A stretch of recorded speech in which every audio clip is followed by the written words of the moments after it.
ਸਾਹਿਬ JIO Satnam ਸ੍ਰੀ ਵਾਹਿਗੁਰੂ ਸਾਹਿਬ JIO.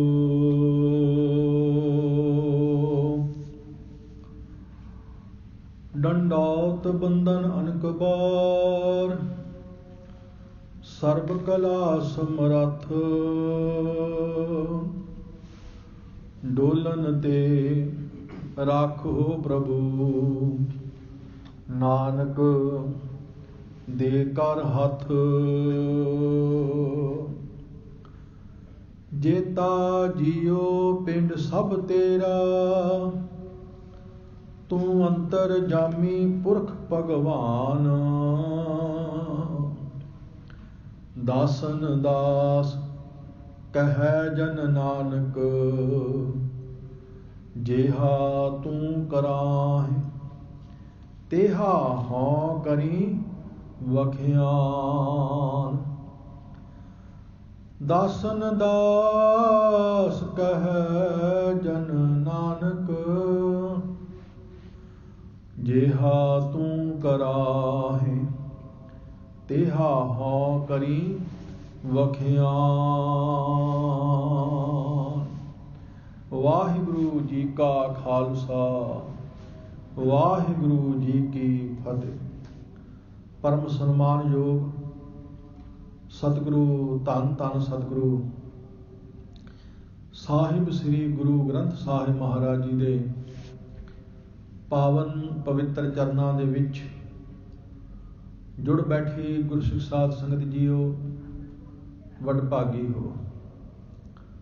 Satguru ji ਦੇ ਪਾਵਨ ਚਰਨਾਂ ਦੀ ਹਾਜ਼ਰੀ ਭਰ ਕੇ ਜੀਵਨ ਸਫਲ ਬਣਾ ਰਹੇ ਹੋ। ਸੇਵਕ ਪਰਿਵਾਰ ਵੱਲੋਂ ਪਰਸੋਂ ਤੋਂ 2 ਸ੍ਰੀ ਅਖੰਡ ਪਾਠ ਸਾਹਿਬ ਪ੍ਰਾਰੰਭ ਕਰਵਾਏ ਗਏ ਸਨ। 3 ਦਿਨ ਨਿਰੰਤਰ ਇੱਕ ਰਸ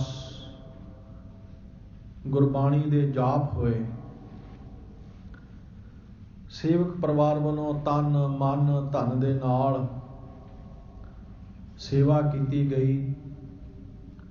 ਸਤਿਗੁਰੂ ਗਰੀਬ ਨਿਵਾਸ ਸੱਚੇ ਪਾਤਸ਼ਾਹ ਜੀ ਕਿਰਪਾ ਕਰਨ।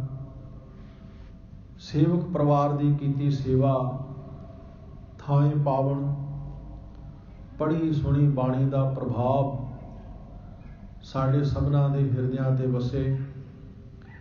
ਗੁਰਸਿੱਖੀ ਜੀਵਨ ਚੜ੍ਹਦੀ ਕਲਾ ਵਾਲਾ ਜੀਵਨ ਸਤਿਗੁਰੂ ਜੀ ਬਖਸ਼ਿਸ਼ ਕਰਨ। ਸੋ 2 ਸ੍ਰੀ ਅਖੰਡ ਪਾਠ ਸਾਹਿਬ ਜੀ ਦੇ ਅੱਜ ਨਿਰਵਿਘਨਤਾ ਸਹਿਤ ਭੋਗ ਪੈ ਚੁੱਕੇ ਹਨ। ਉਪਰੰਤ ਦੀਵਾਨ ਸਜੇ ਹਨ। ਗੁਰੂ ਸਵਾਰੇ ਗੁਰੂ ਕੇ ਕੀਰਤਨੀਆਂ ਨੇ ਬਹੁਤ ਪਿਆਰ ਸ਼ਰਧਾ ਨਾਲ ਗੁਰਬਾਣੀ ਦਾ ਕੀਰਤਨ ਸਾਨੂੰ ਸਭਨਾਂ ਨੂੰ ਸਰਵਣ ਕਰਵਾਇਆ ਹੈ।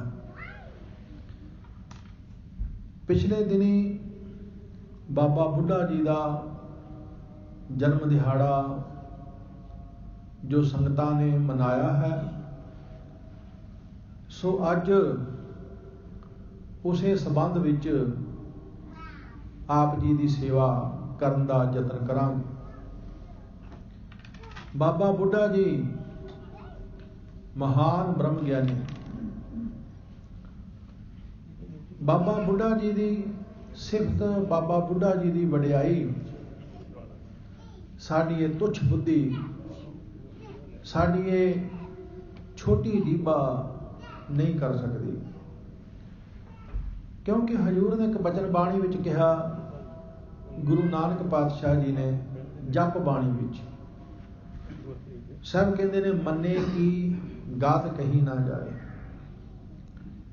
ਜਿਸ ਨੇ ਪਰਮਾਤਮਾ ਨੂੰ ਮੰਨਣ ਕੀਤਾ ਹੈ ਉਸ ਦੀ ਅਵਸਥਾ ਕਹੀ ਨਹੀਂ ਜਾ ਸਕਦੀ।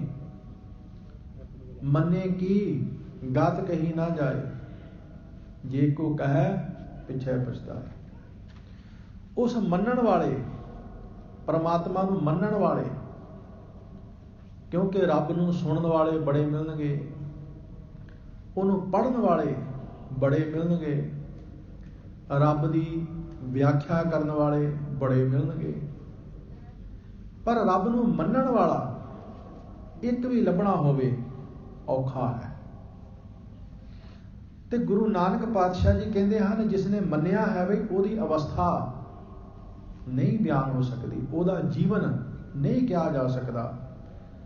ਜੇ ਕੋਈ ਮੁਕੰਮਲ ਤੌਰ ਤੇ, ਸੰਪੂਰਨ ਤੌਰ ਤੇ ਕਹਿਣ ਦਾ ਯਤਨ ਕਹੇ ਕਿ ਮੈਂ ਬਾਬਾ ਬੁੱਢਾ ਜੀ ਵਰਗੇ ਮਹਾਂਪੁਰਖ ਦਾ ਜੀਵਨ ਮੁਕੰਮਲ ਬਿਆਨ ਕਰ ਦਿੱਤਾ ਹੈ, ਤੇ ਸਾਹਿਬ ਕਹਿੰਦੇ ਨੇ ਉਹਨੂੰ ਪਛਤਾਣਾ ਪਏਗਾ, ਕਿਉਂਕਿ ਉਸ ਨੂੰ ਫੇਰ ਸਮਝ ਆਏਗੀ ਕਿ ਬਹੁਤ ਕੁਝ ਰਹਿ ਗਿਆ ਹੈ, ਬਹੁਤ ਕੁਝ ਰਹਿ ਗਿਆ ਹੈ।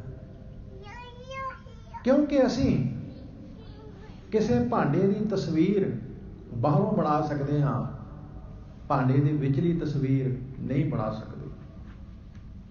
ਕਿਸੇ ਤੁਸੀਂ ਮੂਰਤੀਕਾਰ ਨੂੰ ਕਹੋ ਕਿ ਭਾਂਡੇ ਦੇ ਵਿੱਚ ਪਦਾਰਥ ਹੈ, ਤੂੰ ਭਾਂਡੇ ਦੀ ਬਾਹਰਲੀ ਤਸਵੀਰ ਬਣਾ ਨਾ ਬਣਾ, ਪਰ ਇਹਦੇ ਵਿੱਚ ਜੋ ਪਦਾਰਥ ਹੈ ਉਸ ਦੀ ਤਸਵੀਰ ਬਣਾ। ਉਹ ਕਹੇਗਾ ਨਹੀਂ, ਮੈਂ ਬਾਹਰੋਂ ਤਸਵੀਰ ਬਣਾ ਸਕਦਾ, ਵਿਚਲੇ ਪਦਾਰਥ ਦੀ ਤਸਵੀਰ ਨਹੀਂ ਬਣਾ ਸਕਦਾ। ਅਸੀਂ ਕਿਸੇ ਬ੍ਰਹਮ ਗਿਆਨੀ ਦੇ ਜੋ ਬਾਹਰੀ ਗੁਣ ਹਨ, ਜੋ ਬਾਹਰੀ ਉਸਦੇ ਕਰਮ ਹਨ, ਜਾਂ ਜੋ ਬਾਹਰੀ ਉਸਦਾ ਜੀਵਨ ਹੈ, ਉਸ ਨੂੰ ਅਸੀਂ ਥੋੜਾ ਬਹੁਤ ਬਿਆਨ ਕਰ ਸਕਦੇ ਹਾਂ, ਪਰ ਉਸਦੀ ਆਤਮਿਕ ਅਵਸਥਾ ਕਿੰਨੀ ਉੱਚੀ ਹੈ ਉਸ ਨੂੰ ਅਸੀਂ ਬਿਆਨ ਨਹੀਂ ਕਰ ਸਕਦੇ।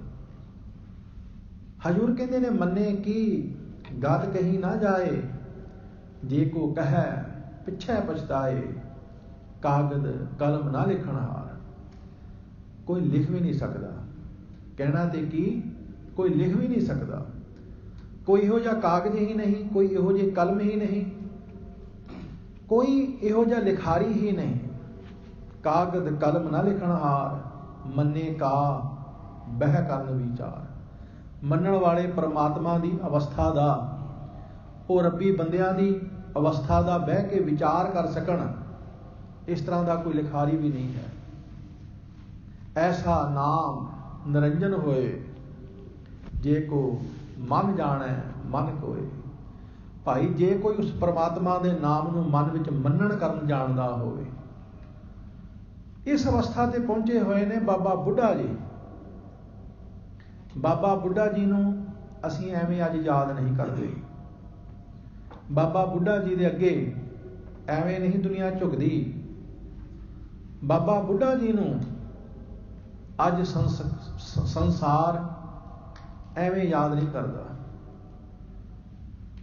ਇੱਥੇ ਧੰਨ ਗੁਰੂ ਰਾਮਦਾਸ ਸਾਹਿਬ ਦਾ ਬਚਨ ਮੈਂ ਤੁਹਾਡੀ ਸੇਵਾ ਵਿੱਚ ਕਹਿਣਾ ਚਾਹਾਂਗਾ।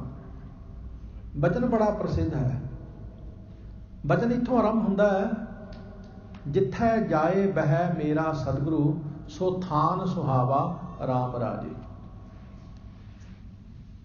ਜਿਸ ਅਵਸਥਾ ਦੇ ਵਿੱਚ ਮੇਰਾ ਸਤਿਗੁਰੂ ਜਾ ਕੇ ਬੈਠ ਜਾਂਦਾ ਹੈ, ਜਿੱਥੈ ਜਾਏ ਬਹਿ ਮੇਰਾ ਸਤਿਗੁਰੂ, ਜਿਸ ਜੀਵਨ ਵਿੱਚ, ਜਿਸ ਹਿਰਦੇ ਵਿੱਚ ਮੇਰਾ ਸਤਿਗੁਰੂ ਜਾ ਕੇ ਬੈਠ ਜਾਂਦਾ ਹੈ, ਜਿਸ ਸਿੱਖ ਦੇ ਹਿਰਦੇ ਵਿੱਚ ਮੇਰਾ ਸਤਿਗੁਰੂ ਜਾ ਕੇ ਬੈਠ ਜਾਂਦਾ ਹੈ, ਸੋ ਥਾਨ ਸੁਹਾਵਾ। ਉਹ ਹਿਰਦਾ ਰੂਪੀ ਥਾਂ, ਉਹ ਜੀਵਨ ਰੂਪੀ ਥਾਂ ਸੁਹਾਵਣਾ ਹੋ ਜਾਂਦਾ ਹੈ। ਜਦੋਂ ਸਤਿਗੁਰੂ ਕਿਸੇ ਦੇ ਹਿਰਦੇ ਵਿੱਚ ਬੈਠ ਜਾਂਦਾ, ਉਹ ਹਿਰਦਾ ਰੂਪੀ ਥਾਂ ਸੋਹਣਾ ਬਣ ਜਾਂਦਾ ਹੈ। ਜਿੱਥੈ ਜਾਏ ਬਹਿ ਮੇਰਾ ਸਤਿਗੁਰੂ, ਸੋ ਥਾਨ ਸੁਹਾਵਾ ਰਾਮ ਰਾਜੇ। ਗੁਰਸਿੱਖੀ ਸੋ ਥਾਨ ਭਾਲਿਆ, ਲੈ ਧੂਰ ਮੁਖ ਲਾਵਾਂ। ਧੰਨ ਗੁਰੂ ਰਾਮਦਾਸ ਸਾਹਿਬ ਸੱਚੇ ਪਾਤਸ਼ਾਹ ਜੀ ਕਹਿੰਦੇ ਨੇ, ਉਹ ਥਾਂ, ਉਹ ਅਵਸਥਾ ਗੁਰਸਿੱਖਾਂ ਨੇ ਲੱਭੀ ਹੈ। ਗੁਰੂ ਮਿਲਾਪ ਵਾਲੀ ਅਵਸਥਾ ਗੁਰਸਿੱਖਾਂ ਨੇ ਮਾਣੀ ਹੈ। ਮੇਰਾ ਦਿਲ ਕਰਦਾ ਐਸੇ ਗੁਰਸਿੱਖਾਂ ਦੇ ਚਰਨਾਂ ਦੀ ਖਾਕ ਆਪਣੇ ਮੱਥੇ ਨਾਲ ਲਾਵਾਂ। ਮੇਰਾ ਦਿਲ ਕਰਦਾ ਐਸੇ ਗੁਰਸਿੱਖਾਂ ਦੀ ਸੰਗਤ ਨਿਮਰਤਾ ਨਾਲ ਕਰਾਂ।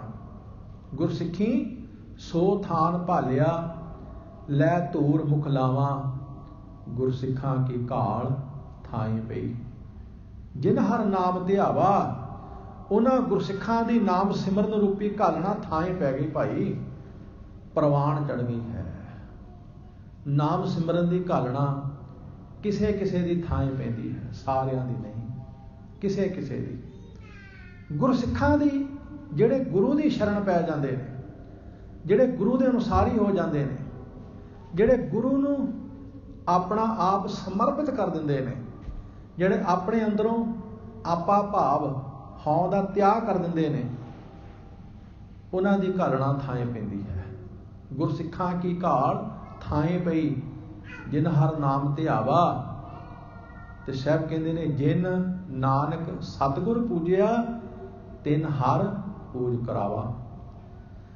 ਜਿਸ ਨੇ ਸਤਿਗੁਰੂ ਨੂੰ ਪੂਜਿਆ ਹੈ, ਜਿਹੜੇ ਸਤਿਗੁਰੂ ਦੇ ਨਾਲ ਜੁੜ ਗਏ, ਤੇ ਪ੍ਰਮਾਤਮਾ ਨੇ ਉਹਨਾਂ ਦੀ ਪੂਜਾ ਕਰਵਾ ਦਿੱਤੀ। ਜਿਨ੍ਹਾਂ ਨੇ ਸਤਿਗੁਰੂ ਦੀ ਪੂਜਾ ਕੀਤੀ ਨਾ, ਤੇ ਪ੍ਰਮਾਤਮਾ ਨੇ ਉਹਨਾਂ ਗੁਰਸਿੱਖਾਂ ਦੀ ਫਿਰ ਪੂਜਾ ਕਰਵਾ ਦਿੱਤੀ। ਬਸ ਸਤਿਗੁਰੂ ਦੇ ਨਾਲ ਜੁੜਨਾ ਔਖਾ ਹੈ, ਸਤਿਗੁਰੂ ਨੂੰ ਸਮਰਪਿਤ ਹੋਣਾ ਔਖਾ ਹੈ। ਭਾਈ ਸਾਹਿਬ ਭਾਈ ਗੁਰਦਾਸ ਜੀ ਦਾ ਇੱਕ ਕਵਿਤ ਮੈਂ ਤੁਹਾਡੀ ਸੇਵਾ ਵਿੱਚ ਕਹਿ ਕੇ ਫਿਰ ਬਾਬਾ ਬੁੱਢਾ ਜੀ ਦੇ ਜੀਵਨ ਵੱਲ ਆਵਾਂਗਾ। ਭਾਈ ਸਾਹਿਬ ਭਾਈ ਗੁਰਦਾਸ ਜੀ ਕਹਿੰਦੇ ਹਨ, ਸਤਿਗੁਰ ਚਰਨ ਸ਼ਰਨ ਚੱਲ ਜਾਏ ਸਿੱਖ, ਚਰਨ ਸ਼ਰਨ ਤਾਕੀ ਜਗਤ ਚੱਲ ਆਵੇ। ਕੋਈ ਸਿੱਖ ਸਤਿਗੁਰੂ ਦੀ ਚਰਨ ਸ਼ਰਨ ਵਿੱਚ ਚੱਲ ਕੇ ਆ ਜਾਵੇ, ਕਹਿ ਦੇਵੇ ਸਤਿਗੁਰੂ ਹੁਣ ਮੈਂ ਤੇਰਾ ਹੀ ਹਾਂ, ਹੁਣ ਮੈਂ ਤੇਰੀ ਚਰਨ ਸ਼ਰਨ ਵਿੱਚ ਹਾਂ। ਭਾਈ ਗੁਰਦਾਸ ਜੀ ਕਹਿੰਦੇ ਨੇ, ਸਾਰਾ ਸੰਸਾਰ ਉਸ ਗੁਰਸਿੱਖ ਦੀ ਚਰਨ ਸ਼ਰਨ ਵਿੱਚ ਆ ਜਾਂਦਾ ਹੈ। ਸਿੱਖ ਸਤਿਗੁਰੂ ਦੇ ਚਰਨਾਂ ਵਿੱਚ ਆ ਜਾਵੇ, ਸੰਸਾਰ ਗੁਰਸਿੱਖ ਦੀ ਸ਼ਰਨ ਵਿੱਚ ਆ ਜਾਂਦਾ ਹੈ। ਸਤਿਗੁਰ ਚਰਨ ਸ਼ਰਨ ਚੱਲ ਜਾਏ ਸਿੱਖ, ਚਰਨ ਸ਼ਰਨ ਤਾਕੀ ਜਗਤ ਚੱਲ ਆਵਹੀ। ਸਤਿਗੁਰ ਆਗਿਆ ਸਤ ਸਤ ਕਰ ਮਾਨੈ ਸਿੱਖ, ਆਗਿਆ ਤਾਹੇ ਸਕਲ ਸੰਸਾਰ ਹਿਤਾਵੇ।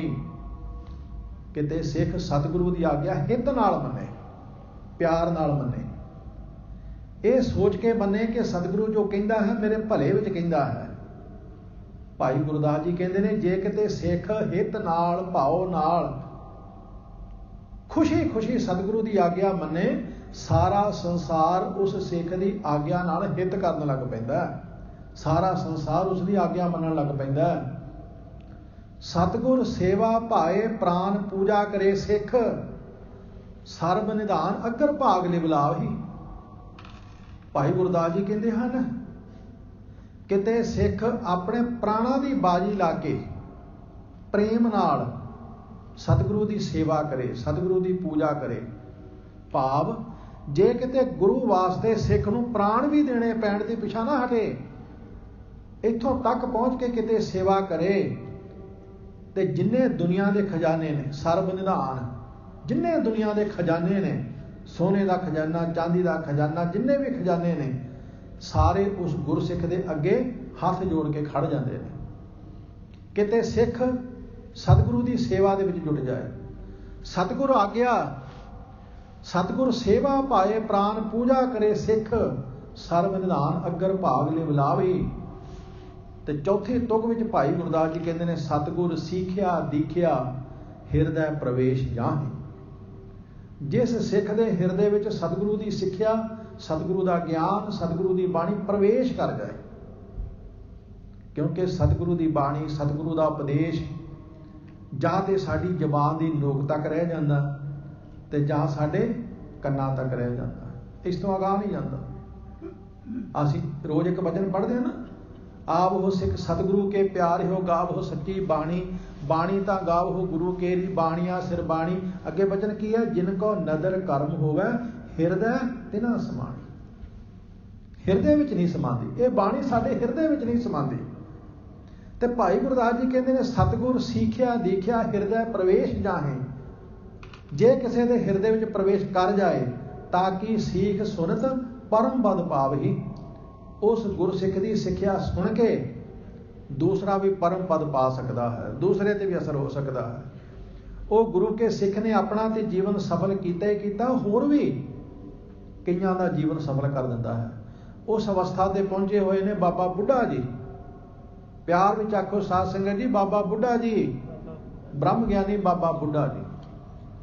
ਧੰਨ ਗੁਰੂ ਨਾਨਕ ਦੇਵ ਸੱਚੇ ਪਾਤਸ਼ਾਹ ਗਰੀਬ ਨਿਵਾਜ ਸੰਸਾਰ ਦਾ ਭਲਾ ਕਰਦੇ ਹੋਏ जिथे अज रमदास नगर पैंदा ना, रमदास डेरा बाबा नानक दे कोल, इत्थे गुरु नानक पातशाह जी संसार दा भला करदे आ रहे सन।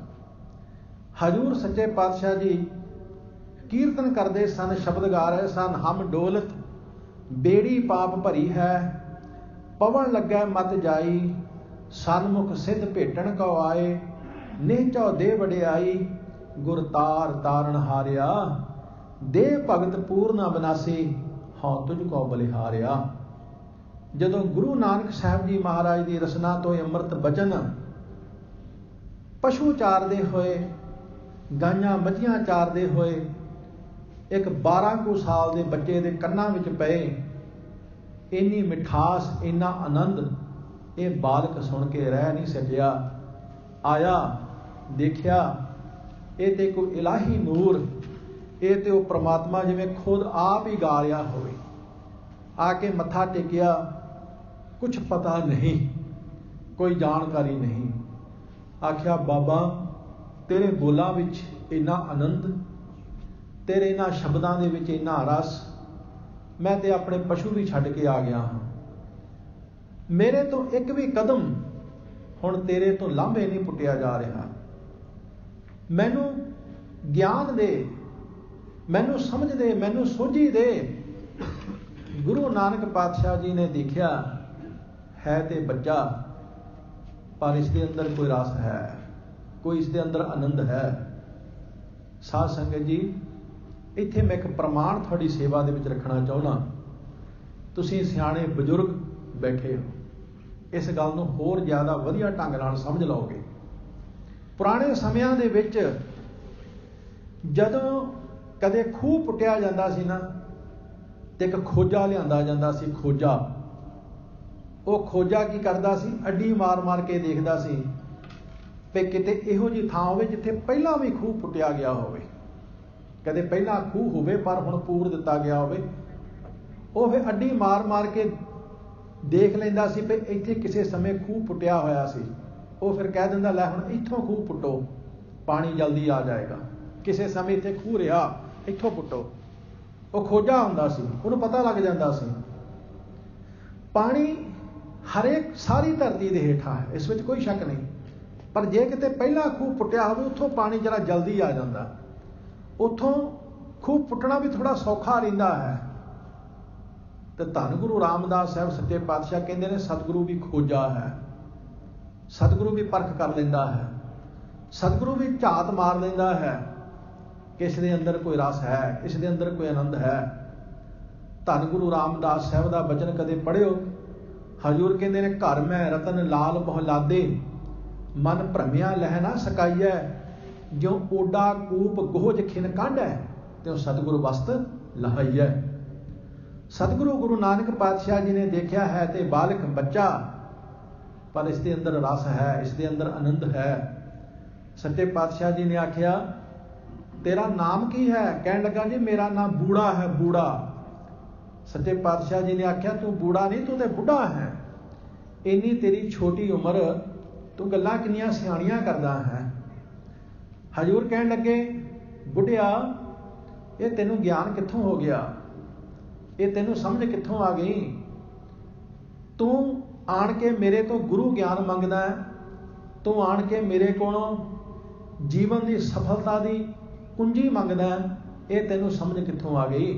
तू तो अजे बच्चा है, जा खेड मल, अजे तू जवान होना, अजे तू बुढ़ा होना, तेनू हुणे इन्ना फिक्र क्यों पै गया? कहन लगा बाबा की दसां, मैं तो बड़ा उदास रहिंदा हाँ, मैं तो बड़ा दुखी रहिंदा हाँ, मैनू कोई कामल मुरशद नहीं मिलता, मैनू कोई पूरा गुरु नहीं मिलता बाबा। सच्चे पातशाह ने कहा तेनू इन्ना ज्ञान किवें हो गया? कहन लगा महाराज एक दिन मेरी माता मैनू कहन लगी काका चुल्हे विच अग बाल। मैं वड्डियां वड्डियां लकड़ां लिआंदियां, उन्हां नूं अग लाउण लग पिया। मेरी माँ कहन लगी काका इन्हां वड्डियां लकड़ां नूं अग नहीं लगनी, पहलां छोटियां छोटियां लकड़ां लिया, कख लिया, तीले इकट्ठे कर, पहलां उन्हां नूं अग ला, फिर उस दे उपर छोटियां छोटियां लकड़ां रखी, ज्यों ज्यों अग मगदी जाएगी त्यों त्यों वड्डियां लकड़ां रखी। बस महाराज उत्थों ही ज्ञान हो गया, उत्थों ही ज्ञान आ गया। ਉੱਥੇ ਚੋਟ ਵੱਜੀ ਹਿਰਦੇ ਤੇ ਹੈ। ਮੈਂ ਤੇ ਸੋਚਦਾ ਸੀ ਮੈਂ ਜੇ ਬੱਚਾ ਹਾਂ, ਮੈਂ ਜਵਾਨ ਹੋਣਾ, ਮੈਂ ਜੇ ਬੁੱਢਾ ਹੋਣਾ, ਜੇ ਛੋਟੇ ਛੋਟੇ ਕੱਖ ਤੀਲਿਆਂ ਦੀ ਵਾਰੀ ਪਹਿਲਾਂ ਆ ਸਕਦੀ ਹੈ, ਛੋਟੀਆਂ ਛੋਟੀਆਂ ਲੱਕੜਾਂ ਦੀ ਵਾਰੀ ਪਹਿਲਾਂ ਆ ਸਕਦੀ ਹੈ, ਉਹ ਮਨਾ ਤੇਰੀ ਵਾਰੀ ਵੀ ਪਹਿਲਾਂ ਆ ਸਕਦੀ ਹੈ। ਸਾਹਿਬ ਨੇ ਬਚਨ ਬਾਣੀ ਵਿੱਚ ਵੀ ਕਿਹਾ, ਕਹਿਣ ਲੱਗੇ ਨਹਿ ਬਾਰਿਕ ਨਹਿ ਜੋਬ ਨਹਿ ਬਿਰਦੀ ਕੱਛ ਬੰਦ, ਉਹ ਬੇਰਾ ਨਹਿ ਬੂਝੀਐ ਜੋ ਆਏ ਪਰੈ ਜਬ ਫੰਦ। ਕੋਈ ਪਤਾ ਨਹੀਂ ਕਦੋਂ ਮੌਤ ਨੇ ਗਲ ਵਿੱਚ ਆਣ ਕੇ ਫਾਹੀ ਪਾ ਲੈਣੀ ਹੈ। ਧੰਨ ਗੁਰੂ ਨਾਨਕ ਪਾਤਸ਼ਾਹ ਜੀ ਨੇ ਆਖਿਆ, ਬੁੱਢਿਆ ਜਾ, ਤੂੰ ਬੱਚਾ ਹੈ, ਅਜੇ ਖੇਡ ਮੱਲ, ਕੰਮ ਕਾਜ ਕਰ। ਕਹਿਣ ਲੱਗਾ ਨਹੀਂ, ਹੁਣ ਨਹੀਂ ਮੈਂ ਜਾਣਾ, ਅੱਜ ਤੋਂ ਬਾਅਦ ਮੈਂ ਤੇਰੀ ਸ਼ਰਨ ਵਿੱਚ ਆ ਗਿਆ, ਹੁਣ ਬਾਬਾ ਮੈਨੂੰ ਆਪਣੀ ਸ਼ਰਨ ਤੋਂ ਦੂਰ ਨਾ ਕਰ, ਆਪਣੀ ਸ਼ਰਨ ਦੇ ਵਿੱਚ ਰੱਖ। ਉਸ ਦਿਨ ਤੋਂ ਬਾਅਦ ਇਹ ਬੁੱਢਾ ਧੰਨ ਗੁਰੂ ਨਾਨਕ ਸਾਹਿਬ ਜੀ ਦੀ ਸ਼ਰਨ ਵਿੱਚ ਆ ਗਿਆ। ਗੁਰੂ ਕੀ ਸਾਧ ਸੰਗਤ ਜੀ, 22 ਦਸੰਬਰ ਸਨ 1506 ਨੂੰ ਬਾਬਾ ਬੁੱਢਾ ਜੀ ਦਾ ਜਨਮ ਕੱਥੋਂ ਨੰਗਲ, ਉੱਥੇ ਅਸਥਾਨ ਵੀ ਬਣਿਆ ਹੋਇਆ ਬਾਬਾ ਬੁੱਢਾ ਜੀ ਦਾ, ਉੱਥੇ ਆਪ ਜੀ ਦਾ ਜਨਮ ਹੋਇਆ। 22 ਅਕਤੂਬਰ ਸਨ 1506 ਨੂੰ, 22 ਅਕਤੂਬਰ 1506 ਨੂੰ ਬਾਬਾ ਬੁੱਢਾ ਜੀ ਦਾ ਜਨਮ ਕੱਥੋਂ ਨੰਗਲ ਦੇ ਵਿੱਚ ਹੋਇਆ। ਸੁੱਘਾ ਰੰਧਾਵਾ ਆਪ ਜੀ ਦੇ ਪਿਤਾ ਜੀ ਸਨ, ਮਾਤਾ ਗੌਰਾ ਜੀ ਆਪ ਜੀ ਦੀ ਮਾਤਾ ਸੀ। ਔਰ ਉਸ ਤੋਂ ਬਾਅਦ 1523 ਵਿੱਚ 1518 ਨੂੰ ਗੁਰੂ ਨਾਨਕ ਸਾਹਿਬ ਦੇ ਨਾਲ ਮੇਲ ਹੋਇਆ। ਉਦੋਂ ਬਾਬਾ ਬੁੱਢਾ ਜੀ ਦੀ 12 ਸਾਲ ਦੀ ਉਮਰ ਵੀ ਪੂਰੀ ਨਹੀਂ ਸੀ, 12 ਸਾਲ ਤੋਂ ਵੀ ਘੱਟ ਸੀ ਉਮਰ ਬਾਬਾ ਬੁੱਢਾ ਜੀ ਦੀ। ਤੇ 1523 ਵਿੱਚ ਅਚਲ ਬਟਾਲੇ ਦੀ ਵਸਨੀਕ ਬੀਬੀ ਮਿਰੋਆ ਜੀ, ਉਹਨਾਂ ਦੇ ਨਾਲ ਆਪ ਜੀ ਦੀ ਸ਼ਾਦੀ ਹੋਈ। ਇਹ ਰਿਸ਼ਤਾ ਵੀ ਮਾਤਾ ਸੁਲੱਖਣੀ ਜੀ ਨੇ ਕਰਵਾਇਆ ਸੀ। ਗੁਰੂ ਨਾਨਕ ਸਾਹਿਬ ਜੀ ਦੇ ਘਰੋਂ ਮਾਤਾ ਸੁਲੱਖਣੀ ਜੀ, ਉਹਨਾਂ ਨੇ ਬਾਬਾ ਬੁੱਢਾ ਜੀ ਦਾ ਰਿਸ਼ਤਾ ਕਰਵਾਇਆ। 1523 ਵਿੱਚ ਉਹਨਾਂ ਦਾ ਵਿਆਹ ਹੋਇਆ ਮਾਤਾ ਮਿਰੋਆ ਜੀ ਨਾਲ, ਮਰਵਾਹ ਉਹਨਾਂ ਦਾ ਗੋਤ ਸੀ। ਸੋ ਇੱਧਰ ਬਾਬਾ ਬੁੱਢਾ ਜੀ ਦੇ 4 ਪੁੱਤਰ ਹੋਏ, ਭਾਈ ਸੁਧਾਰੀ ਜੀ, ਭਾਈ ਭਿਖਾਰੀ ਜੀ ਔਰ ਭਾਈ ਮਹਿਮੂ ਜੀ ਅਤੇ ਭਾਈ ਭਾਨਾ ਜੀ। ਇਹ 4 ਪੁੱਤਰ ਸਨ।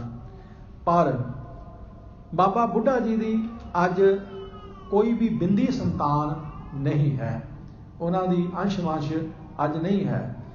ਉਹਨਾਂ ਦੀ ਜਿਹੜੀ ਸੰਪਰਦਾ ਹੈ ਉਹ ਉਦਾਸੀ ਮਹਾਤਮਾ ਦੇ ਕੋਲ ਹੈ। ਬਾਬਾ ਬੁੱਢਾ ਜੀ 1518 ਦੇ ਵਿੱਚ ਗੁਰੂ ਨਾਨਕ ਸਾਹਿਬ ਮਹਾਰਾਜ ਜੀ ਦੀ ਸ਼ਰਨ ਵਿੱਚ ਆ ਗਏ ਔਰ ਸੇਵਾ ਕਰਦੇ ਰਹੇ, ਬਹੁਤ ਸੇਵਾ ਕੀਤੀ, ਅਨੰਤ ਸੇਵਾ ਕੀਤੀ। ਜਦੋਂ ਧੰਨ ਸ੍ਰੀ ਗੁਰੂ ਨਾਨਕ ਪਾਤਸ਼ਾਹ ਜੀ ਕਰਤਾਰਪੁਰ ਸਾਹਿਬ ਆਣ ਕੇ ਮਹਾਰਾਜ ਟਿਕੇ, ਉਦੋਂ ਭਾਈ ਲਹਿਣਾ ਜੀ ਵੀ ਗੁਰੂ ਨਾਨਕ ਸਾਹਿਬ ਜੀ ਦੀ ਸੇਵਾ ਦੇ ਵਿੱਚ ਆ ਗਏ ਤੇ ਬਾਬਾ ਬੁੱਢਾ ਜੀ ਵੀ ਸੇਵਾ ਕਰਦੇ ਸਨ। ਬਾਬਾ ਬੁੱਢਾ ਜੀ ਨੇ ਇੰਨੀ ਸੇਵਾ ਕੀਤੀ ਗੁਰੂ ਨਾਨਕ ਸਾਹਿਬ ਜੀ ਦੀ ਕਿ ਗੁਰੂ ਨਾਨਕ ਸਾਹਿਬ ਜੀ ਨੇ ਆਖਿਆ, ਬੁੱਢਿਆ ਮੈਂ ਤੇਰੇ ਤੋਂ ਕਦੇ ਓਹਲੇ ਨਾ ਹੋਸਾਂ। ਇਹ ਬਚਨ ਗੁਰੂ ਨਾਨਕ ਸਾਹਿਬ ਨੇ ਕਹੇ ਬਾਬੇ ਬੁੱਢੇ ਨੂੰ। ਬਾਬੇ ਬੁੱਢੇ ਨੂੰ ਆਖਿਆ, ਮੈਂ ਤੇਰੇ ਤੋਂ ਕਦੇ ਓਹਲੇ ਨਾ ਹੋਸਾਂ, ਬੁੱਢਿਆ ਜਿੱਥੇ ਤੂੰ ਹੋਵੇਂਗਾ ਉੱਥੇ ਹੀ ਮੈਂ ਹੋਵਾਂਗਾ। ਇੰਨਾ ਮਾਣ ਗੁਰੂ ਨਾਨਕ ਸਾਹਿਬ ਜੀ ਮਹਾਰਾਜ ਨੇ ਬਾਬਾ ਬੁੱਢਾ ਜੀ ਨੂੰ ਬਖਸ਼ਿਸ਼ ਕੀਤਾ। ਜਿਸ ਵੇਲੇ ਗੁਰੂ ਨਾਨਕ ਸਾਹਿਬ ਜੀ ਕਰਤਾਰਪੁਰ ਸਾਹਿਬ ਵਿਖੇ ਜੋਤੀ ਜੋਤ ਸਮਾਉਣ ਲੱਗੇ, ਉਸ ਵੇਲੇ ਬਾਬਾ ਲਹਿਣਾ ਜੀ ਜਿਹੜੇ ਹੁਣ ਗੁਰੂ ਅੰਗਦ ਬਣ ਚੁੱਕੇ ਸਨ, ਉਹਨਾਂ ਨੇ ਬੇਨਤੀ ਕੀਤੀ, ਮਹਾਰਾਜ ਮੈਨੂੰ ਕੀ ਹੁਕਮ ਹੈ? ਗੁਰੂ ਨਾਨਕ ਸਾਹਿਬ ਨੇ ਆਖਿਆ, ਤੁਸੀਂ ਖਡੂਰ ਸਾਹਿਬ ਚਲੇ ਜਾਓ, ਖਡੂਰ ਸਾਹਿਬ ਜਾ ਕੇ ਸੰਗਤਾਂ ਦਾ ਭਲਾ ਕਰੋ। ਜਿਸ ਵੇਲੇ ਗੁਰੂ ਨਾਨਕ ਸਾਹਿਬ ਜੀ ਮਹਾਰਾਜ ਜੋਤੀ ਜੋਤ ਸਮਾਏ ਤੇ ਸੰਗਤਾਂ ਬੜੀਆਂ ਉਦਾਸ ਰਹਿਣ ਲੱਗੀਆਂ। ਜਿਹੜੀਆਂ ਸਿੱਖ ਸੰਗਤਾਂ ਸੀ ਗੁਰੂ ਨਾਨਕ ਸਾਹਿਬ ਦੇ ਦਰਸ਼ਨਾਂ ਤੋਂ ਬਿਨਾਂ ਰਹਿ ਨਹੀਂ ਸੀ ਸਕਦੀਆਂ, ਉਹ ਫਿਰ ਬਾਬਾ ਬੁੱਢਾ ਜੀ ਦੀ ਅਗਵਾਈ ਵਿੱਚ ਖਡੂਰ ਸਾਹਿਬ ਆਈਆਂ। ਜਦੋਂ ਖਡੂਰ ਸਾਹਿਬ ਆਈਆਂ, ਇੱਥੇ ਗੁਰੂ ਅੰਗਦ ਸਾਹਿਬ ਜੀ ਇੱਕ ਬਾਹਰਵਾਰ ਕੋਠਾ ਬਣਾ ਕੇ ਉਹਦੇ ਵਿੱਚ ਮਹਾਰਾਜ ਰਹਿੰਦੇ ਸਨ। ਉਦਾਸੀਨ ਬਿਰਤੀ ਵਿੱਚ ਰਹਿੰਦੇ ਸਨ, ਵੈਰਾਗਮਈ ਬਿਰਤੀ ਦੇ ਵਿੱਚ ਰਹਿੰਦੇ ਸਨ। ਜਿਸ ਵੇਲੇ ਧੰਨ ਸ੍ਰੀ ਗੁਰੂ ਅੰਗਦ ਸਾਹਿਬ ਜੀ ਅੰਦਰ ਸਨ ਤੇ ਬਾਬਾ ਬੁੱਢਾ ਜੀ ਨੇ ਫਿਰ ਦਰਵਾਜ਼ੇ ਦੇ ਅੱਗੇ ਬੈਠ ਕੇ ਕੀਰਤਨ ਆਰੰਭ ਕਰ ਦਿੱਤਾ। ਗੁਰੂ ਨਾਨਕ ਸਾਹਿਬ ਜੀ ਦੀ ਬਾਣੀ ਦਾ ਕੀਰਤਨ ਆਰੰਭ ਕਰ ਦਿੱਤਾ। ਮੋਤੀ ਤਾਂ ਮੰਦਰ ਉਸਰੈ, ਰਤਨੀ ਤਾਂ ਹੋਏ ਜੜਾਓ, ਕਸਤੂਰ ਕੁੰਗੂ ਅਗਰ ਚੰਦਨ, ਲੀ ਪਾਵੈ ਚਾਓ, ਮਤ ਦੇਖ ਭੂਲਾ ਵਿਸਰੈ, ਤੇਰਾ ਚਿਤ ਨਾ ਆਵੈ, ਨਾਉ। ਇਸ ਤਰ੍ਹਾਂ ਸ਼ਬਦਾਂ ਦਾ ਗਾਇਨ ਸ਼ੁਰੂ ਕਰ ਦਿੱਤਾ ਗੁਰੂ ਕੇ ਕੀਰਤਨੀਆਂ ਨੇ। ਆਖਾਂ ਜੀਵਾਂ ਵਿਸਰੈ ਮਰ ਜਾਉ, ਆਖਣ ਔਖਾ ਸਾਚਾ ਨਾਉ। ਸਾਚੇ ਨਾਮ ਕੀ ਲਾਗੈ ਭੂਖ, ਉਤ ਭੁੱਖੈ ਖਾਏ ਚੱਲੀਆਂ ਹੈ ਦੁੱਖ। ਇਸ ਤਰ੍ਹਾਂ ਜਦੋਂ ਰਾਗੀ ਸਿੰਘਾਂ ਨੇ, ਬਾਬਾ ਬੁੱਢਾ ਜੀ ਨੇ ਸੰਗਤ ਨੂੰ ਨਾਲ ਲੈ ਕੇ ਗੁਰਬਾਣੀ ਦਾ ਕੀਰਤਨ ਆਰੰਭ ਕੀਤਾ ਤੇ ਧੰਨ ਗੁਰੂ ਅੰਗਦ ਸਾਹਿਬ ਜੀ ਮਹਾਰਾਜ ਨੇ ਫਿਰ ਦਰਵਾਜ਼ਾ ਖੋਲ੍ਹਿਆ। ਸੱਚੇ ਪਾਤਸ਼ਾਹ ਜਦੋਂ ਦਰਵਾਜ਼ਾ ਖੋਲ੍ਹ ਕੇ ਬਾਹਰ ਨਿਕਲੇ, ਅੱਗੇ ਬਾਬਾ ਬੁੱਢਾ ਜੀ ਨੂੰ ਦੇਖਿਆ, ਹੋਰ ਉਹਨਾਂ ਗੁਰਸਿੱਖਾਂ ਨੂੰ ਦੇਖਿਆ ਜਿਹੜੇ ਗੁਰਸਿੱਖ ਧੰਨ ਗੁਰੂ ਨਾਨਕ ਸਾਹਿਬ ਜੀ ਦੀ ਸੇਵਾ ਦੇ ਵਿੱਚ ਹਰ ਵੇਲੇ ਜੁਟੇ ਰਹਿੰਦੇ ਸਨ। ਉਹਨਾਂ ਗੁਰਸਿੱਖਾਂ ਦੇ ਦਰਸ਼ਨ ਹੋਏ। ਉਸ ਵੇਲੇ ਸਭ ਤੋਂ ਪਹਿਲਾਂ ਫਿਰ ਧੰਨ ਗੁਰੂ ਅੰਗਦ ਸਾਹਿਬ ਜੀ ਦੀ ਰਸਨਾ ਤੋਂ ਇੱਕ ਸ਼ਲੋਕ ਆਇਆ, ਜਿਸ ਪਿਆਰੇ ਸਿਉ ਨੇਹ ਤੇ ਸਾਗੈ ਮਰ ਚਲੀਐ, ਧ੍ਰਿਗ ਜੀਵਨ ਸੰਸਾਰ ਤਾਕੈ ਪਾਛੈ ਜੀਵਣਾ। ਬਾਬਾ ਬੁੱਢਾ ਜੀ ਨੇ ਆਖਿਆ, ਹੇ ਗੁਰੂ ਅੰਗਦ ਸਾਹਿਬ, ਹੁਣ ਸੰਗਤਾਂ ਨੂੰ ਦਰਸ਼ਨ ਦਿਓ।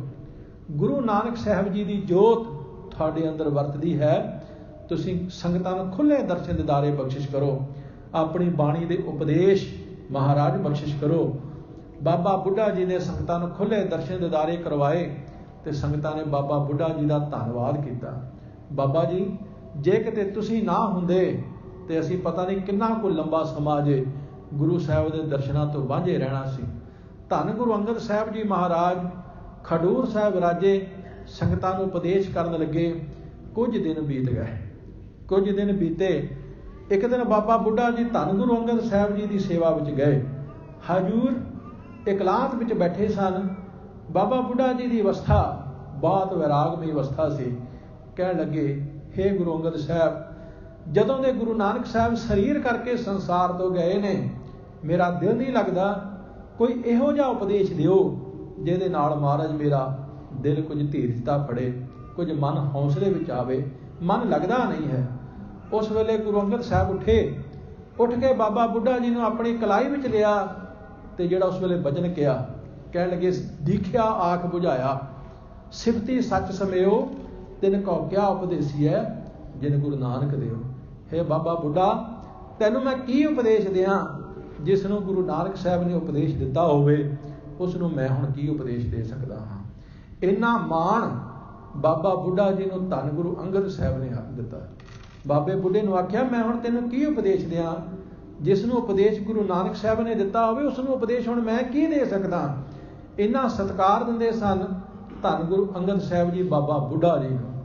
ਸਮਾਂ ਆਪਣੀ ਚਾਲੇ ਚੱਲਦਾ ਗਿਆ। ਹੈਰਾਨਗੀ ਦੀ ਬਾਤ ਹੈ, ਜਿਸ ਵੇਲੇ ਗੁਰੂ ਅੰਗਦ ਸਾਹਿਬ ਜੀ ਗੁਰਗੱਦੀ ਤੇ ਵਿਰਾਜਮਾਨ ਹੋਏ ਸਨ, ਇਹ ਗੁਰਿਆਈ ਦੀ ਰਸਮ ਵੀ ਬਾਬਾ ਬੁੱਢਾ ਜੀ ਨੇ ਹੀ ਕੀਤੀ ਸੀ। ਗੁਰੂ ਨਾਨਕ ਸਾਹਿਬ ਜੀ ਨੇ ਸਭ ਤੋਂ ਪਹਿਲੇ ਆਪਣੇ ਪੁੱਤਰਾਂ ਨੂੰ ਕਿਹਾ ਸੀ ਕਿ ਬੇਟਾ ਗੁਰੂ ਅੰਗਦ ਸਾਹਿਬ ਨੂੰ ਮੱਥਾ ਟੇਕੋ। ਉਹਨਾਂ ਨੇ ਮੱਥਾ ਨਹੀਂ ਟੇਕਿਆ। ਉਸ ਤੋਂ ਬਾਅਦ ਗੁਰੂ ਨਾਨਕ ਸਾਹਿਬ ਜੀ ਨੇ ਫਿਰ ਸੰਗਤ ਨੂੰ ਆਖਿਆ, ਸੰਗਤ ਜੀ ਤੁਸੀਂ ਮੱਥਾ ਟੇਕੋ। ਤੇ ਸੰਗਤ ਵਿੱਚੋਂ ਸਭ ਤੋਂ ਪਹਿਲੇ ਬਾਬਾ ਬੁੱਢਾ ਜੀ ਨੇ ਉੱਠ ਕੇ ਮੱਥਾ ਟੇਕਿਆ ਸੀ। ਹਮੇਸ਼ਾ ਇਸੇ ਤਰ੍ਹਾਂ ਹੀ ਕਰਦੇ ਰਹੇ। ਜਦੋਂ ਵੀ ਸੰਗਤ ਦੇ ਵਿੱਚੋਂ ਸਭ ਤੋਂ ਪਹਿਲਾਂ ਮੱਥਾ ਟੇਕਿਆ ਜਾਂਦਾ ਸੀ ਤੇ ਬਾਬਾ ਬੁੱਢਾ ਜੀ ਉੱਠ ਕੇ ਮੱਥਾ ਟੇਕਦੇ ਸਨ। ਇਹਨਾਂ ਬਚਨ ਮੰਨਦੇ ਸਨ। ਇਹਨਾਂ ਬਚਨ ਮੰਨਣ ਦਾ ਉਹਨਾਂ ਦੇ ਅੰਦਰ ਚਾਅ ਸੀ। ਔਰ ਗੁਰੂ ਹਰਗੋਬਿੰਦ ਸਾਹਿਬ ਜੀ ਤੱਕ ਜੋ ਵੀ ਗੁਰਿਆਈ ਦੀ ਰਸਮ ਸੀ, ਪੰਜ ਗੁਰੂ ਸਾਹਿਬਾਨ ਦੀ ਜੋ ਵੀ ਗੁਰਿਆਈ ਦੀ ਰਸਮ ਸੀ, ਗੁਰੂ ਕੀ ਸਾਧ ਸੰਗਤ ਉਹ ਬਾਬਾ ਬੁੱਢਾ ਜੀ ਕਰਦੇ ਰਹੇ।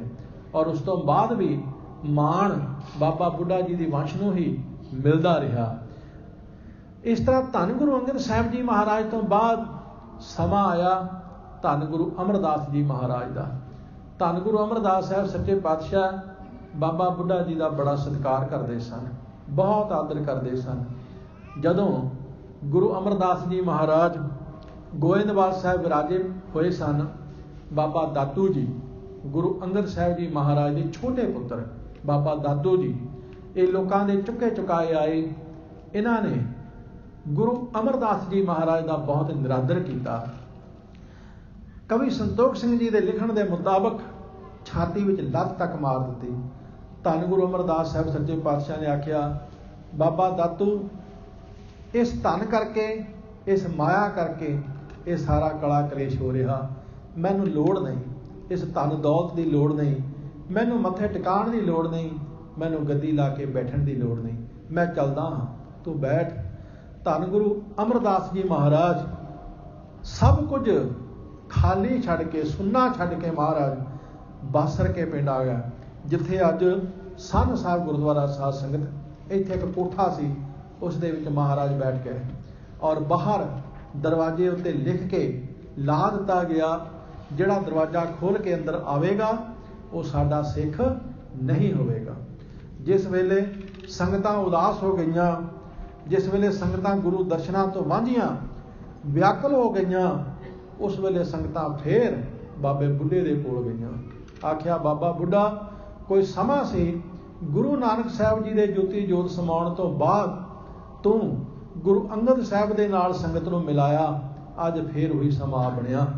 ਬਾਬੇ ਦਾਤੂ ਦੀ ਬੇਸਮਝੀ ਦੇ ਕਾਰਨ ਧੰਨ ਗੁਰੂ ਅਮਰਦਾਸ ਜੀ ਮਹਾਰਾਜ ਤਖਤ ਸੁੰਨਾ ਛੱਡ ਕੇ ਪਤਾ ਨਹੀਂ ਕਿੱਥੇ ਚਲੇ ਗਏ ਹਨ, ਕੁਛ ਪਤਾ ਨਹੀਂ। ਬਾਬਾ ਬੁੱਢਾ ਜੀ ਨੇ ਅੰਤਰਾਤਮੇ ਹੋ ਕੇ ਦੇਖਿਆ, ਦਿਵ ਦ੍ਰਿਸ਼ਟੀ ਦੇ ਨਾਲ ਦੇਖਿਆ, ਸੱਚੇ ਪਾਤਸ਼ਾਹ ਜੀ ਇੱਕ ਕਮਰੇ ਦੇ ਵਿੱਚ ਬੈਠੇ ਹੋਏ ਨੇ, ਇੱਕ ਕੋਠੇ ਦੇ ਵਿੱਚ ਬੈਠੇ ਹੋਏ ਨੇ। ਬਾਹਰ ਦਰਵਾਜ਼ੇ ਉੱਤੇ ਲਿਖਿਆ ਹੋਇਆ, ਜਿਹੜਾ ਦਰਵਾਜ਼ਾ ਖੋਲ੍ਹ ਕੇ ਅੰਦਰ ਆਵੇਗਾ ਸਾਡਾ ਸਿੱਖ ਨਹੀਂ ਹੋਵੇਗਾ। ਬਾਬਾ ਬੁੱਢਾ ਜੀ ਸੰਗਤ ਨੂੰ ਲੈ ਕੇ ਚਲੇ ਗਏ। ਜਦੋਂ ਸੰਗਤਾਂ ਨੇ ਦਰਵਾਜ਼ੇ ਦੇ ਉੱਪਰ ਲਿਖਿਆ ਹੋਇਆ ਪੜ੍ਹਿਆ, ਸੰਗਤਾਂ ਫਿਰ ਨਿਰਾਸ਼ ਹੋਈਆਂ। ਕਹਿੰਦੇ, ਬਾਬਾ ਜੀ ਹੁਣ ਕਿੱਦਾਂ ਕਰੀਏ? ਹੁਣ ਤੁਸੀਂ ਹੀ ਕੋਈ ਤਰਕੀਬ ਲੱਭ ਸਕਦੇ ਹੋ, ਤੁਸੀਂ ਕੋਈ ਨਾ ਕੋਈ ਜੁਗਤੀ ਬਣਾ ਸਕਦੇ ਹੋ। ਤੁਹਾਨੂੰ ਗੁਰੂ ਨਾਨਕ ਸਾਹਿਬ ਦਾ ਬਚਨ ਹੋਇਆ, ਬੁੱਢਿਆ ਮੈਂ ਤੇਰੇ ਤੋਂ ਕਦੇ ਓਹਲੇ ਨਾ ਹੋਸਾਂ, ਇਹ ਹੁਣ ਤੁਸੀਂ ਕੋਈ ਨਾ ਕੋਈ ਤਰਕੀਬ ਲੱਭੋ। ਬਾਬਾ ਬੁੱਢਾ ਜੀ ਨੇ ਉਸ ਵੇਲੇ ਕੰਧ ਪਾੜ ਕੇ, ਜਿਸ ਤਰ੍ਹਾਂ ਸੰਨ ਲਾਈ ਦੀ ਹੈ, ਕੰਧ ਪਾੜ ਕੇ ਇੱਟਾਂ ਪੁੱਟ ਕੇ ਅੰਦਰ ਜਾ ਵੜੇ। ਧੰਨ ਗੁਰੂ ਅਮਰਦਾਸ ਸਾਹਿਬ ਦੇ ਚਰਨਾਂ ਤੇ ਮੱਥਾ ਟੇਕਿਆ, ਹਜ਼ੂਰ ਦੀ ਸਮਾਧੀ ਖੋਲ੍ਹੀ। ਸੱਚੇ ਪਾਤਸ਼ਾਹ ਨੇ ਆਖਿਆ, ਬੁੱਢਿਆ ਬਾਹਰ ਦਰਵਾਜ਼ੇ ਉੱਤੇ ਲਿਖਿਆ ਪੜ੍ਹਿਆ ਨਹੀਂ। ਬਾਬਾ ਬੁੱਢਾ ਜੀ ਨੇ ਆਖਿਆ, ਮਹਾਰਾਜ ਤੁਸੀਂ ਲਿਖਿਆ ਜਿਹੜਾ ਦਰਵਾਜ਼ਾ ਖੋਲ੍ਹ ਕੇ ਅੰਦਰ ਆਵੇਗਾ ਉਹ ਸਾਡਾ ਸਿੱਖ ਨਹੀਂ। ਸੱਚੇ ਪਾਤਸ਼ਾਹ ਅਸੀਂ ਦਰਵਾਜ਼ਾ ਖੋਲ੍ਹਿਆ ਹੀ ਨਹੀਂ, ਅਸੀਂ ਦਰਵਾਜ਼ਾ ਤੋੜਿਆ ਹੀ ਨਹੀਂ, ਭੰਨਿਆ ਹੀ ਨਹੀਂ। ਗਰੀਬ ਨਵਾਜ਼ ਜੀ ਤੁਹਾਡਾ ਹੁਕਮ ਅਸੀਂ ਮੰਨਿਆ ਹੈ, ਅਸੀਂ ਤੇ ਕੰਧ ਪਾੜ ਕੇ ਆਏ ਹਾਂ, ਇੱਟਾਂ ਪਾੜ ਕੇ ਆਏ ਹਾਂ। ਉਸ ਵੇਲੇ ਗੁਰੂ ਅਮਰਦਾਸ ਸਾਹਿਬ ਜੀ ਬੜੇ ਖੁਸ਼ ਹੋਏ, ਬਾਬਾ ਬੁੱਢਾ ਜੀ ਦੀ ਸਿਆਣਪ ਤੇ ਬਹੁਤ ਖੁਸ਼ ਹੋਏ। ਬਾਬਾ ਬੁੱਢਾ ਜੀ ਦੀ ਏਡੀ ਉੱਚੀ ਸੁੱਚੀ ਸਮਝ ਤੇ ਸੱਚੇ ਪਾਤਸ਼ਾਹ ਨੇ ਆਖਿਆ, ਬਾਬਾ ਬੁੱਢਾ ਇਹ ਸਿੱਖੀ ਦੀ ਹੱਦ ਹੈ। ਗੁਰੂ ਅਮਰਦਾਸ ਸਾਹਿਬ ਨੇ ਬਾਬੇ ਬੁੱਢੇ ਨੂੰ ਸਿੱਖੀ ਦੀ ਹੱਦ ਕਹਿ ਕੇ ਸਤਿਕਾਰ ਦਿੱਤਾ, ਇੰਨਾ ਮਾਣ ਦਿੱਤਾ। ਸੰਗਤਾਂ ਨੇ ਬੜਾ ਧੰਨਵਾਦ ਕੀਤਾ ਬਾਬਾ ਬੁੱਢਾ ਜੀ ਦਾ। ਆਖਿਆ, ਬਾਬਾ ਜੀ ਜੇ ਕਿਤੇ ਅੱਜ ਤੁਸੀਂ ਸਾਡੇ ਤੇ ਕਿਰਪਾ ਨਾ ਕਰਦੇ, ਪਤਾ ਨਹੀਂ ਕਿੰਨਾ ਲੰਬਾ ਸਮਾਂ ਅਸੀਂ ਗੁਰੂ ਸਾਹਿਬ ਦੇ ਦਰਸ਼ਨਾਂ ਤੋਂ ਵਾਂਝੇ ਰਹਿਣਾ ਸੀ। ਧੰਨ ਗੁਰੂ ਅਮਰਦਾਸ ਜੀ ਮਹਾਰਾਜ ਤੋਂ ਬਾਅਦ ਸਮਾਂ ਆਇਆ ਧੰਨ ਗੁਰੂ ਰਾਮਦਾਸ ਸਾਹਿਬ ਸੱਚੇ ਪਾਤਸ਼ਾਹ ਜੀ ਦਾ। ਧੰਨ ਗੁਰੂ ਰਾਮਦਾਸ ਸਾਹਿਬ ਦਾ ਵੱਡਾ ਪੁੱਤਰ ਬਾਬਾ ਪ੍ਰਿਥੀ ਚੰਦ ਬੜੀ ਕਲਾ ਕਰਦਾ ਸੀ। ਉਹ ਆਪਣਾ ਹੱਕ ਜਿਤਾਉਂਦਾ ਸੀ ਕਿ ਗੁਰਗੱਦੀ ਦਾ ਹੱਕ ਮੇਰਾ ਹੈ। ਹਾਲਾਂਕਿ ਉਹਦੇ ਕੋਲ ਪੁਰਾਣਾ ਇਤਿਹਾਸ ਵੀ ਸੀ, ਪਰ ਫਿਰ ਵੀ ਉਹ ਕੋਈ ਸਿੱਖਿਆ ਲੈਣ ਨੂੰ ਤਿਆਰ ਨਹੀਂ ਸੀ, ਬਹੁਤ ਲੜਦਾ ਸੀ। ਲੇਕਿਨ ਗੁਰਿਆਈ ਦੇ ਹੱਕਦਾਰ ਸਨ ਧੰਨ ਗੁਰੂ ਅਰਜਨ ਦੇਵ ਸੱਚੇ ਪਾਤਸ਼ਾਹ ਸਾਹਿਬ। ਗੁਰੂ ਰਾਮਦਾਸ ਜੀ ਮਹਾਰਾਜ ਨੇ ਬਾਬਾ ਬੁੱਢਾ ਜੀ ਨੂੰ ਬੁਲਾਇਆ, ਆਖਿਆ, ਬਾਬਾ ਜੀ ਤੁਸੀਂ ਮੈਨੂੰ ਸਲਾਹ ਦਿਓ, ਗੁਰਿਆਈ ਦਾ ਹੱਕਦਾਰ ਕੌਣ ਹੈ? ਕਿਉਂਕਿ ਗੁਰੂ ਸਾਹਿਬ ਸਮੇਂ ਸਮੇਂ ਸਿਰ ਸਾਧ ਸੰਗਤ ਜੀ ਆਪਣੇ ਸਿੱਖਾਂ ਨੂੰ ਮਾਣ ਦਿੰਦੇ ਆਏ। ਜਿਵੇਂ ਪ੍ਰਮਾਤਮਾ ਆਪਣੇ ਭਗਤਾਂ ਨੂੰ ਮਾਣ ਦਿੰਦਾ ਹੈ, ਸਤਿਗੁਰੂ ਸਮੇਂ ਸਮੇਂ ਸਿਰ ਸਿੱਖਾਂ ਨੂੰ ਮਾਣ ਦਿੰਦਾ ਹੈ। ਮਹਾਰਾਜ ਕਹਿੰਦੇ ਹਨ, ਜੋ ਹਰ ਦਾਸਨ ਕੀ ਉਸਤਤ ਹੈ, ਸਾ ਹਰ ਕੀ ਵਡਿਆਈ, ਹਰ ਆਪਣੀ ਵਡਿਆਈ ਭਾਵਦੀ ਜਨ ਕਾ ਜੈਕਾਰ ਕਰਾਈ। ਭਾਈ ਵਡਿਆਈ ਰੱਬ ਦੀ ਹੀ ਹੈ, ਪਰ ਉਹ ਆਪਣੇ ਪਿਆਰਿਆਂ ਨੂੰ ਵਡਿਆਈ ਦੇ ਕੇ ਆਪ ਖੁਸ਼ ਹੁੰਦਾ ਹੈ। ਜਿਵੇਂ ਸਿਆਣਾ ਬਾਪ ਆਪਣੀ ਔਲਾਦ ਨੂੰ ਵਡਿਆਈ ਦੇ ਕੇ, ਆਪਣੀ ਸੰਤਾਨ ਨੂੰ ਵਡਿਆਈ ਦੇ ਕੇ ਖੁਸ਼ ਹੁੰਦਾ, ਜਿਵੇਂ ਸਿਆਣਾ ਬਾਪ ਆਪਣੇ ਪੁੱਤਰਾਂ ਦੀ ਵਡਿਆਈ ਦੇਖ ਕੇ ਖੁਸ਼ ਹੁੰਦਾ ਹੈ, ਇਸੇ ਤਰ੍ਹਾਂ ਸਤਿਗੁਰੂ ਵੀ ਸਿੱਖ ਦੀ ਵਡਿਆਈ ਦੇਖ ਕੇ ਖੁਸ਼ ਹੁੰਦਾ ਹੈ, ਪ੍ਰਸੰਨ ਹੁੰਦਾ ਹੈ। ਧੰਨ ਗੁਰੂ ਰਾਮਦਾਸ ਸਾਹਿਬ ਨੇ ਆਖਿਆ, ਬਾਬਾ ਜੀ ਤੁਸੀਂ ਦੱਸੋ ਗੁਰਿਆਈ ਦਾ ਹੱਕਦਾਰ ਪ੍ਰਿਥੀ ਚੰਦ ਹੈ ਜਾਂ ਅਰਜਨ ਦੇਵ ਹੈ? ਬਾਬਾ ਬੁੱਢਾ ਜੀ ਨੇ ਆਖਿਆ, ਮਹਾਰਾਜ ਮੈਂ ਤੁਹਾਨੂੰ ਕੀ ਸਲਾਹ ਦੇ ਸਕਦਾ, ਮੈਂ ਤੇ ਬਹੁਤ ਤੁੱਛ ਹਾਂ, ਨਾਚੀਜ਼ ਹਾਂ, ਗਰੀਬ ਨਿਵਾਜ ਜੀ, ਪਰ ਜੇ ਫਿਰ ਵੀ ਤੁਸੀਂ ਮੇਰਾ ਮਾਣ ਰੱਖਿਆ ਤੇ ਗੁਰਿਆਈ ਦਾ ਹੱਕਦਾਰ ਅਰਜਨ ਦੇਵ ਹੈ, ਇਸ ਨੂੰ ਗੁਰਿਆਈ ਦੇਣੀ ਚਾਹੀਦੀ ਹੈ। ਧੰਨ ਸ੍ਰੀ ਗੁਰੂ ਰਾਮਦਾਸ ਜੀ ਮਹਾਰਾਜ ਜੋ ਵੀ ਕਰਦੇ ਸਨ ਬਾਬਾ ਬੁੱਢਾ ਜੀ ਦੀ ਸਲਾਹ ਨਾਲ ਕਰਦੇ ਸਨ। ਬਾਬਾ ਬੁੱਢਾ ਜੀ ਦੀ ਸਲਾਹ ਤੋਂ ਬਿਨਾਂ ਕਦੇ ਗੁਰੂ ਰਾਮਦਾਸ ਸਾਹਿਬ ਕੁਝ ਕਰਦੇ ਨਹੀਂ ਸਨ। ਇੰਨਾ ਸਤਿਕਾਰ, ਇੰਨਾ ਮਾਣ ਦਿੰਦੇ ਸਨ। ਧੰਨ ਗੁਰੂ ਅਰਜਨ ਸਾਹਿਬ ਸੱਚੇ ਪਾਤਸ਼ਾਹ ਜੀ ਦਾ ਸਮਾਂ ਆਇਆ। ਗੁਰੂ ਅਰਜਨ ਦੇਵ ਮਹਾਰਾਜ ਨੇ ਜਿੰਨਾ ਮਾਣ ਬਾਬਾ ਬੁੱਢਾ ਜੀ ਨੂੰ ਬਖਸ਼ਿਸ਼ ਕੀਤਾ, ਸਾਧ ਸੰਗਤ ਜੀ ਕੋਈ ਕਹਿਣ ਦੀ ਗੱਲ ਹੀ ਨਹੀਂ ਹੈ। ਧੰਨ ਸ੍ਰੀ ਗੁਰੂ ਅਰਜਨ ਦੇਵ ਸੱਚੇ ਪਾਤਸ਼ਾਹ ਜੀ ਜਿਨ੍ਹਾਂ ਦੇ ਘਰ ਅਜੇ ਸੰਤਾਨ ਨਹੀਂ, ਬੀਬੀ ਕਰਮੋ, ਪ੍ਰਿਥੀ ਚੰਦ ਦੇ ਘਰ ਵਾਲੀ ਬੀਬੀ ਕਰਮੋ ਮਾਤਾ ਗੰਗਾ ਨੂੰ ਮਿਹਣੇ ਮਾਰਦੀ ਹੈ, ਕਹਿੰਦੀ ਹੈ ਠੀਕ ਹੈ ਮੇਰੇ ਪਤੀ ਨੂੰ ਗੁਰਗੱਦੀ ਨਹੀਂ ਮਿਲੀ, ਮੇਰੇ ਪੁੱਤਰ ਨੂੰ ਤੇ ਮਿਲੇਗੀ ਨਾ, ਮਿਹਰਬਾਨ ਨੂੰ ਤੇ ਮਿਲੇਗੀ ਨਾ, ਤੁਸੀਂ ਤੇ ਔਂਤਰੇ ਜਾਓਗੇ। ਇਸ ਤਰ੍ਹਾਂ ਦੇ ਬਚਨ ਕਹਿੰਦੀ ਸੀ ਕਰਮੋ, ਬੜੇ ਚੁਭਵੇਂ ਬਚਨ ਕਹਿੰਦੀ ਸੀ। ਤੇ ਇੱਕ ਦਿਨ ਸੰਗਤੀ ਰੂਪ ਦੇ ਵਿੱਚ ਮਾਤਾ ਗੰਗਾ ਧੰਨ ਗੁਰੂ ਅਰਜਨ ਸਾਹਿਬ ਦੇ ਚਰਨਾਂ ਦੇ ਵਿੱਚ ਆਈ, ਸੰਗਤੀ ਰੂਪ ਦੇ ਵਿੱਚ, ਪਤੀ ਦਾ ਰਿਸ਼ਤਾ ਸਮਝ ਕੇ ਨਹੀਂ, ਗੁਰੂ ਦਾ ਰਿਸ਼ਤਾ ਸਮਝ ਕੇ। ਜਿਸ ਤਰ੍ਹਾਂ ਤੁਸੀਂ ਸਾਧ ਸੰਗਤ ਬੈਠੇ ਹੋ ਨਾ ਸੰਗਤ ਵਿੱਚ, ਧੰਨ ਗੁਰੂ ਗ੍ਰੰਥ ਸਾਹਿਬ ਜੀ ਸੁਭਾਏਮਾਨ ਨੇ, ਇਸ ਤਰ੍ਹਾਂ ਗੁਰੂ ਅਰਜਨ ਸਾਹਿਬ ਸੱਚੇ ਪਾਤਸ਼ਾਹ ਜੀ ਤਖਤ ਤੇ ਸੁਭਾਏਮਾਨ ਸਨ। ਤੇ ਗੰਗਾ ਸੰਗਤੀ ਰੂਪ ਦੇ ਵਿੱਚ ਆਈ। ਉਸਨੇ ਆਖਿਆ ਗਰੀਬ ਨਿਵਾਜ ਸੱਚੇ ਪਾਤਸ਼ਾਹ, ਅੱਜ ਮੈਂ ਪਤੀ ਸਮਝ ਕੇ ਨਹੀਂ, ਮੈਂ ਗੁਰੂ ਸਮਝ ਕੇ ਆਈ ਹਾਂ, ਮੈਂ ਸੰਗਤੀ ਰੂਪ ਦੇ ਵਿੱਚ ਆਈ ਹਾਂ, ਤੁਹਾਡੀ ਪਤਨੀ ਬਣ ਕੇ ਨਹੀਂ, ਮੈਂ ਸੰਗਤੀ ਰੂਪ ਦੇ ਵਿੱਚ ਆਈ ਹਾਂ, ਇੱਕ ਦੁਖਿਆਰੀ ਬਣ ਕੇ ਆਈ ਹਾਂ, ਮੇਰੀ ਫਰਿਆਦ ਸੁਣੋ, ਮੇਰੀ ਕੁੱਖ ਹਰੀ ਕਰੋ, ਮੈਂ ਚਾਹੁੰਦੀ ਹਾਂ ਮੇਰੀ ਗੋਦ ਵਿੱਚ ਵੀ ਬਾਲ ਖੇਡੇ। ਇਹ ਮਿਹਣੇ ਮੇਰੇ ਤੋਂ ਸੁਣੇ ਨਹੀਂ ਜਾਂਦੇ। ਧੰਨ ਗੁਰੂ ਅਰਜਨ ਸਾਹਿਬ ਸੱਚੇ ਪਾਤਸ਼ਾਹ ਜੀ ਨੇ ਆਖਿਆ ਗੰਗੇ, ਗੁਰੂ ਨਾਨਕ ਸਾਹਿਬ ਦੇ ਘਰ ਜਿਹੜਾ ਵੀ ਆਇਆ ਉਹ ਖਾਲੀ ਨਹੀਂ ਗਿਆ। ਗੁਰੂ ਨਾਨਕ ਸਾਹਿਬ ਦੇ ਘਰ ਜਿਹੜਾ ਸੰਗਤੀ ਰੂਪ ਦੇ ਵਿੱਚ ਆਇਆ ਨਾ, ਜਿਹੜਾ ਆਪਾ ਛੱਡ ਕੇ ਆਇਆ, ਹੰਕਾਰ ਛੱਡ ਕੇ ਆਇਆ, ਉਹ ਕਦੇ ਖਾਲੀ ਨਹੀਂ ਗਿਆ, ਉਹਦੀਆਂ ਝੋਲੀਆਂ ਭਰੀਆਂ ਨੇ। ਪਰ ਜਿਹੜਾ ਕੋਈ ਹੰਕਾਰ ਲੈ ਕੇ ਆਇਆ ਕਿ ਮੇਰੇ ਕੋਲ ਪੈਸਾ ਬੜਾ, ਮੈਂ ਖਬਰਿਆ ਪੈਸੇ ਨਾਲ ਗੁਰੂ ਨੂੰ ਖੁਸ਼ ਕਰ ਲੈਣਾ, ਜਾਂ ਕੋਈ ਪਦਵੀ ਦਾ ਹੰਕਾਰ ਲੈ ਕੇ ਆਇਆ ਕਿ ਮੇਰੇ ਕੋਲ ਬੜੀ ਪਦਵੀ ਹੈ, ਮੈਂ ਖਬਰਿਆ ਪਦਵੀ ਨਾਲ ਗੁਰੂ ਨੂੰ ਖੁਸ਼ ਕਰ ਲੈਣਾ, ਜਾਂ ਕੋਈ ਵਿਦਵਾਨ ਬਣ ਕੇ ਆਇਆ ਕਿ ਮੈਂ ਵਿਦਵਾਨ ਬਣਾ, ਮੈਂ ਖਬਰਿਆ ਵਿਦਿਆ ਦੇ ਜ਼ੋਰ ਨਾਲ ਗੁਰੂ ਨੂੰ ਪ੍ਰਸੰਨ ਕਰ ਲੈਣਾ, ਉਹ ਫਿਰ ਖਾਲੀ ਆਇਆ ਤੇ ਖਾਲੀ ਗਿਆ। ਜਿਹੜਾ ਸੰਗਤੀ ਰੂਪ ਦੇ ਵਿੱਚ ਆਇਆ, ਸੰਗਤ ਬਣ ਕੇ ਆਇਆ, ਉਹ ਖਾਲੀ ਆਇਆ ਤੇ ਫਿਰ ਭਰ ਕੇ ਗਿਆ। ਮਾਤਾ ਗੰਗਾ ਸੱਚੇ ਪਾਤਸ਼ਾਹ ਨੇ ਆਖਿਆ ਤੂੰ ਸੰਗਤੀ ਰੂਪ ਵਿੱਚ ਆਈ ਹੈ, ਤੇਰੀ ਕੁੱਖ ਜ਼ਰੂਰ ਹਰੀ ਹੋਵੇਗੀ, ਪਰ ਜਾ ਬਾਬਾ ਬੁੱਢਾ ਜੀ ਦੇ ਕੋਲ, ਉਹਨਾਂ ਤੋਂ ਕਿਤੇ ਬਚਨ ਮੂੰਹੋਂ ਕਢਵਾ ਲੈ, ਤੇਰੀ ਕੁੱਖ ਹਰੀ ਹੋਵੇਗੀ। ਸਾਧ ਸੰਗਤ ਧੰਨ ਗੁਰੂ ਅਰਜਨ ਸਾਹਿਬ ਸੱਚੇ ਪਾਤਸ਼ਾਹ ਜੀ ਨੇ ਮਾਣ ਬਖਸ਼ਿਸ਼ ਕੀਤਾ। ਦੇਖੋ ਬਾਬਾ ਬੁੱਢਾ ਜੀ ਨੂੰ, ਦੇਖਣ ਵਾਲੀ ਗੱਲ ਇਹ ਹੈ ਕਿੰਨਾ ਮਾਣ ਕਰਨ ਵਾਲੇ ਸਭ ਕੁਝ ਸਤਿਗੁਰੂ ਨੇ, ਪਰ ਮਾਣ ਦਿੱਤਾ ਬਾਬਾ ਬੁੱਢਾ ਜੀ ਨੂੰ।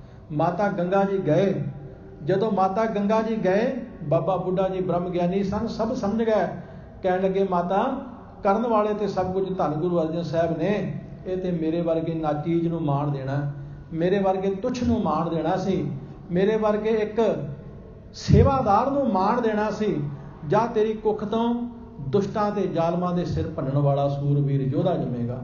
ਬਾਬਾ ਬੁੱਢਾ ਜੀ ਦੇ ਬਚਨ ਹੋਏ ਤੇ ਧੰਨ ਗੁਰੂ ਹਰਗੋਬਿੰਦ ਸਾਹਿਬ ਸੱਚੇ ਪਾਤਸ਼ਾਹ ਉਹਨਾਂ ਦਾ ਜਨਮ ਹੋਇਆ। ਗੁਰੂ ਹਰਗੋਬਿੰਦ ਸਾਹਿਬ ਸੱਚੇ ਪਾਤਸ਼ਾਹ ਜੀ ਦਾ ਜਨਮ ਹੋਣ ਤੇ ਗੁਰੂ ਅਰਜਨ ਸਾਹਿਬ ਸੱਚੇ ਪਾਤਸ਼ਾਹ ਜੀ ਨੇ ਉਸ ਅਕਾਲ ਪੁਰਖ ਵਾਹਿਗੁਰੂ ਜੀ ਦੇ ਸ਼ੁਕਰਾਨੇ ਵਿੱਚ ਕਈ ਸ਼ਬਦ ਸੱਚੇ ਪਾਤਸ਼ਾਹ ਨੇ ਫੇਰ ਉਚਾਰਨ ਕੀਤੇ। ਇੰਨਾ ਮਾਣ ਬਖਸ਼ਿਆ ਬਾਬਾ ਬੁੱਢਾ ਜੀ ਨੂੰ ਧੰਨ ਗੁਰੂ ਅਰਜਨ ਸਾਹਿਬ ਜੀ ਨੇ। ਗੁਰੂ ਅਰਜਨ ਦੇਵ ਸੱਚੇ ਪਾਤਸ਼ਾਹ ਜੀ ਨੇ ਸਾਰੀ ਬਾਣੀ ਦੀ ਸੰਪਾਦਨਾ ਕਰਵਾਈ, ਸ੍ਰੀ ਗੁਰੂ ਗ੍ਰੰਥ ਸਾਹਿਬ ਜੀ ਦਾ ਸਰੂਪ ਤਿਆਰ ਕਰਵਾਇਆ, ਲਿਖਾਰੀ ਭਾਈ ਸਾਹਿਬ ਭਾਈ ਗੁਰਦਾਸ ਜੀ ਨੂੰ ਲਾਇਆ। ਭਾਈ ਗੁਰਦਾਸ ਜੀ ਤੋਂ ਸਾਰਾ ਸਰੂਪ, ਜਿਸ ਨੂੰ ਅਸੀਂ ਕਰਤਾਰਪੁਰੀ ਬੀੜ ਕਹਿੰਦੇ ਹਾਂ, ਉਹ ਸਰੂਪ ਜਦੋਂ ਤਿਆਰ ਹੋ ਗਿਆ, ਜਿਲਦ ਬੰਨੀ ਗਈ, ਤਕਰੀਬਨ 2-2.5 ਸਾਲ ਦਾ ਸਮਾਂ ਸਾਧ ਸੰਗਤ ਲੱਗਾ। ਸਾਰਾ ਸ੍ਰੀ ਗੁਰੂ ਗ੍ਰੰਥ ਸਾਹਿਬ ਜਦੋਂ ਤਿਆਰ ਹੋ ਗਿਆ, ਜਿਲਦ ਬੰਨੀ ਗਈ, ਸੱਚੇ ਪਾਤਸ਼ਾਹ ਸੋਚਦੇ ਸਨ ਕਿਹੜਾ ਇਹੋ ਜਿਹਾ ਪਵਿੱਤਰ ਸੀਸ ਹੈ ਜਿਸ ਪਵਿੱਤਰ ਸੀਸ ਦੇ ਉੱਪਰ ਇਹ ਪਵਿੱਤਰ ਗ੍ਰੰਥ ਟਿਕਾਇਆ ਜਾਵੇ, ਤੇ ਕਿਹੜਾ ਇਹੋ ਜਿਹਾ ਪਵਿੱਤਰ ਸਥਾਨ ਹੈ ਜਿੱਥੇ ਇਸ ਪਵਿੱਤਰ ਗ੍ਰੰਥ ਦਾ ਪ੍ਰਕਾਸ਼ ਕੀਤਾ ਜਾਵੇ, ਤੇ ਕਿਹੜੀ ਇਹੋ ਜਿਹੀ ਪਵਿੱਤਰ ਰਸਨਾ ਹੈ ਜਿਸ ਰਸਨਾ ਤੋਂ ਇਸ ਪਵਿੱਤਰ ਗ੍ਰੰਥ ਵਿੱਚੋਂ ਪਹਿਲਾ ਪਵਿੱਤਰ ਮੁਖ ਵਾਕ ਸੁਣਾਇਆ ਜਾਵੇ। ਸੱਚੇ ਪਾਤਸ਼ਾਹ ਸੋਚ ਕੇ ਹਜ਼ੂਰ ਦੀ ਦ੍ਰਿਸ਼ਟੀ ਫਿਰ ਬਾਬੇ ਬੁੱਢੇ ਵੱਲ ਗਈ। ਬਾਬੇ ਬੁੱਢੇ ਦੇ ਕੋਲ ਜਾ ਕੇ ਧੰਨ ਗੁਰੂ ਅਰਜਨ ਸਾਹਿਬ ਨੇ ਆਖਿਆ, ਬਾਬਾ ਜੀ ਮੇਰੀ ਸਾਰੀ ਚਿੰਤਾ ਹੀ ਮੁੱਕ ਗਈ, ਹੁਣ ਮੈਨੂੰ ਕੋਈ ਚਿੰਤਾ ਨਹੀਂ ਰਹੀ। ਬਾਬਾ ਬੁੱਢਾ ਜੀ ਨੇ ਆਖਿਆ, ਸੱਚੇ ਪਾਤਸ਼ਾਹ ਚਿੰਤਾ ਹੈ ਕੀ ਸੀ? ਗਰੀਬ ਨਿਵਾਜ ਸੱਚੇ ਪਾਤਸ਼ਾਹ ਕਹਿਣ ਲੱਗੇ, ਇਹ ਤੇ ਮੈਂ ਸੋਚ ਲਿਆ ਕਿ ਇਸ ਪਵਿੱਤਰ ਗ੍ਰੰਥ ਦਾ ਸਥਾਨ ਸ੍ਰੀ ਹਰਿਮੰਦਰ ਸਾਹਿਬ ਹੋਣਾ ਚਾਹੀਦਾ, ਉਸ ਤੋਂ ਵੱਧ ਕੇ ਹੋਰ ਕੋਈ ਪਵਿੱਤਰ ਸਥਾਨ ਨਹੀਂ। ਤੇ ਹੁਣ ਦੂਸਰੀ ਚਿੰਤਾ ਸੀ ਕੋਈ ਇਹੋ ਜਿਹਾ ਪਵਿੱਤਰ ਸੀਸ ਹੋਵੇ, ਜੇ ਸੀਸ ਦੇ ਉੱਪਰ इस पवित्र ग्रंथ नूं टिका के उस पवित्र स्थान तक लिया के प्रकाश किया जाए। तो वह मेरिया नज़रां विच बाबा जी तुसीं हो, तुहाडे नालों पवित्र जीवन वाला कोई इस धरती ते होर नहीं है। हे बाबा बुढ़ा, तो काम करो लोभ मोह हंकार नूं कदे अपनी सुरत विच भी आउण नहीं दिता। हे बाबा बुढ़ा, कदे काम करो लोभ मोह हंकार, ईरखा द्वैश झूठ छल फरेब ठगी ठोरी, ये सारा कुछ तेरे कदे दिमाग विच भी नहीं आया, कदे तेरी सोच विच भी नहीं आया। तू सोचदा इन्ना पवित्र, तू सुरती दा इन्ना पवित्र। हे बाबा बुढ़ा, तू अंदरों इन्ना पवित्र है। हुण किरपा कर इस पवित्र ग्रंथ नूं अपने सीस ते रख, मैं करांगा चौर ते श्री दरबार साहिब जाके प्रकाश कर। बाबा बुढ़ा जी ने आख्या, हे गुरु अर्जन साहब, इन्ना माण मैनूं बख्शिश कीता। साध संगत जी, धन गुरु अर्जन साहब सच्चे पातशाह जी ने दस दिता, श्री गुरु ग्रंथ साहिब जी की ताबिया दे विच बह के पाठ करन वालिया, कदे अपने जीवन वाल झात मार के देख। बाबा बुढ़ा ते तू नहीं बन सकदा, पर घट्टो घट जिन्ना हो सके अपने जीवन नूं सवार, अपना जीवन उच्चा सुच्चा बना, अपना जीवन पवित्र कर। धन गुरु ग्रंथ साहिब सच्चे पातशाह जी की हजूरी विच तू बैठा है, सब तो पहला कदे बाबा बुढ़ा बैठा सी। कदे अपने वाल नज़र मार के देख, मेरे विच कोई कमी ते नहीं, मेरे विच कोई घाट ते नहीं। बाबा बुढ़ा ते मैं नहीं बन सकदा, पर घट्टो घट मैं अपने आप नूं कुछ चंगा बनने की कोशिश ते करां, कुछ चंगा बनने का यतन ते करां। बाबा बुढ़ा जी ने शीश ते श्री गुरु ग्रंथ साहिब का स्वरूप टिकाया और श्री हरमंदर साहिब लिया के प्रकाश किया। धन गुरु अर्जन साहिब जी महाराज ने चौर किया, संगतां नाल सन, प्रकाश होया। ते बाबा बुढ़ा जी ने आख्या, महाराज की हुक्म है? सच्चे पातशाह जी ने आख्या, बाबा जी तुहाडे नालों पवित्र रसना होर कोई नहीं हो सकती, जिस रसना ने कदे झूठ नहीं बोलिया, जिस रसना ने कदे निंदिया नहीं की, जिस रसना ने कदे कौड़ा शब्द नहीं बोलिया, जिहड़ी रसना हर समय वाहिगुरू वाहिगुरू का जाप ही करती रहिंदी है। बाबा जी इस रसना दे नाल मैनूं हुण मुखवाक भी सुना दिओ। उस वेले बाबा बुढ़ा जी ने सब तो पहला श्री हरमंदर साहिब मुखवाक लिया, सोही महला पंजवा, संतां के कारज आप खलोया, हर कम करा बनाया राम, धरत सुहावी ताल सुहावा, विच अमृत जल छाया राम, अमृत जल छाया पूर्ण साज कराया, सगल मनोरथ पूरे, जय जयकार पै जगंतर लाथे सगल विसूरे, पूर्ण पुरख अचुत अविनाशी, जस वेद पुराणी गाया, अपना बिरद रखा परमेश्वर नानक नाम ध्याया। धन गुरु अर्जन साहिब सच्चे पातशाह जी की रसना तो उचारण किया शब्द मुख वाक के रूप में बाबा बुढ़ा जी ने सुनाया। पहले ग्रंथी बाबा बुढ़ा जी होए, श्री दरबार साहिब के हैड ग्रंथी पहले बाबा बुढ़ा जी होए। बाबा बुढ़ा जी ने धन गुरु अर्जन साहिब ने इन्ना मान बख्शिश किया। साध संगत जी, समा आया धन गुरु हरगोबिंद साहिब सच्चे पातशाह का। धन गुरु हरगोबिंद साहिब बाबा बुढ़ा जी का इन्ना सत्कार करते सी, इन्ना सत्कार करते सी, मत्था टेकते सन। गुरु हरगोबिंद साहिब बाबा बुढ़ा जी नूं मत्था टेकते सन, इन्ना सत्कार करते सी। बाबा बुढ़ा जी उदों रमदास रहिंदे सी। कत्थों नंगल उन्हां दा जन्म होया, पर कत्थों नंगल तो सारा परिवार फिर उस तो बाद रमदास चले गए सन। बीड़ बाबा बुढ़ा जी जिथे माता गंगा जी गए सी, जिथे अज बहुत संगतां जांदियां ने, बहुत महान स्थान है। ये वो स्थान है, ये बीड़ का इलाका, 12 पिंड अकबर बादशाह ने माता भानी के नाम लवाए सी। इत्थे फिर सेवा करते सी बाबा बुढ़ा जी, ज़्यादातर इत्थे रहिंदे सन। पर आखिरी समा जिहड़ा सी वो फिर रमदास चले गए सी, अपने असली नगर चले गए सी। जन्म उन्हां दा कत्थों नंगल दा सी, पर फिर वो उन्हां दा जिहड़ा परिवार सी वो रमदास चला गया सी। इत्थे रहिंदे सन। बाबा बुढ़ा जी बजुर्ग हो गए सन, साध संगत बहुत। बाबा बुढ़ा जी की उम्र 125 साल तो भी वध सी। 125 साल 1 महीना ते 5 दिन की उम्र सी बाबा बुढ़ा जी की।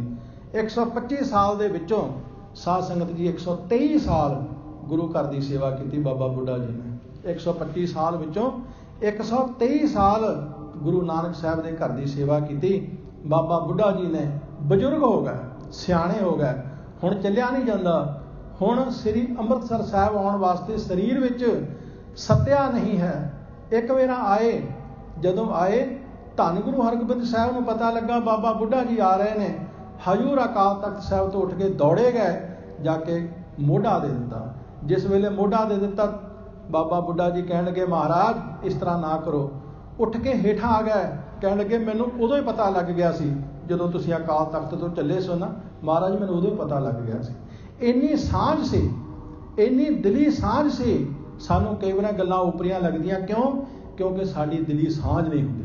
ਬਾਬਾ ਬੁੱਢਾ ਜੀ ਦੀ ਗੁਰੂ ਨਾਲ ਇੰਨੀ ਸਾਂਝ ਸੀ, ਸੱਚੇ ਪਾਤਸ਼ਾਹ ਨੇ ਆਖਿਆ, ਬਾਬਾ ਜੀ ਤੁਹਾਨੂੰ ਪਤਾ ਕਿਵੇਂ ਲੱਗ ਗਿਆ ਮੈਂ ਮੋਢਾ ਦਿੱਤਾ? ਬਾਬਾ ਜੀ ਕਹਿਣ ਲੱਗੇ, ਮਹਾਰਾਜ ਜਦੋਂ ਤੁਸੀਂ ਅਕਾਲ ਤਖ਼ਤ ਸਾਹਿਬ ਤੋਂ ਚੱਲੇ ਸੀ ਮੈਨੂੰ ਤਾਂ ਉਦੋਂ ਪਤਾ ਲੱਗ ਗਿਆ ਸੀ।